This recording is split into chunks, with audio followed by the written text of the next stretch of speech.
When you're sandwiched between the greatest geostrategic thinker of my lifetime and a sitting United States Senator who brought his own teleprompters, you know you better be brief. And I will. I want to make one thing clear. Neither I nor anyone else is going to replace Hank Greenberg in all of the dimensions that he brought to the chairmanship of the board of the Center for the National Interest. What I am going to try to do is to maintain the compass heading that he has had us on right from the beginning. And that fits very nicely with the reasons that I chose to take this position. I wasn't looking for work. My wife would tell you that I spent a good bit of my time trying to get out of work. But this task was important to me for two reasons, one emotional and one intellectual. The emotional part is also the reason that I joined this board 14 years ago. I, along with about 600 other fellows who had spent a sabbatical in North Vietnam, had a special feeling for our president, whose objective was to get us back home with our dignity,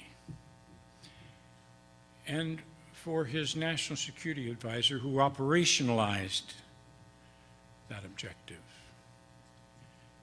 in a very sophisticated set of negotiations in Paris.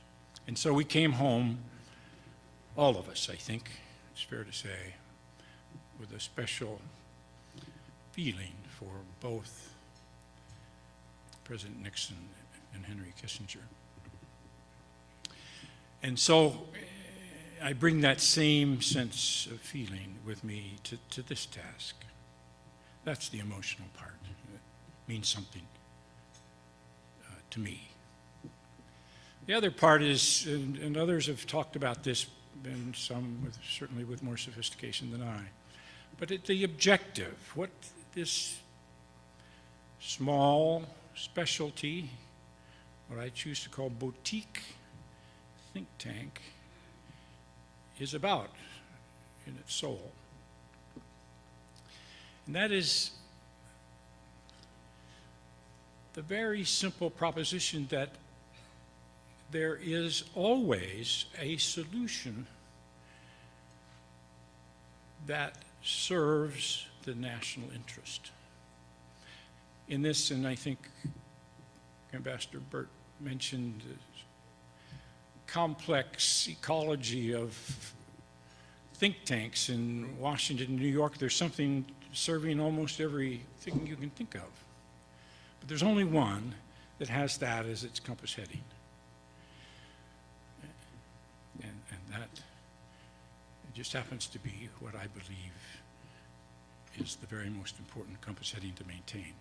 Now, and some of you will mention, we deviate sometimes a bit in getting to that objective.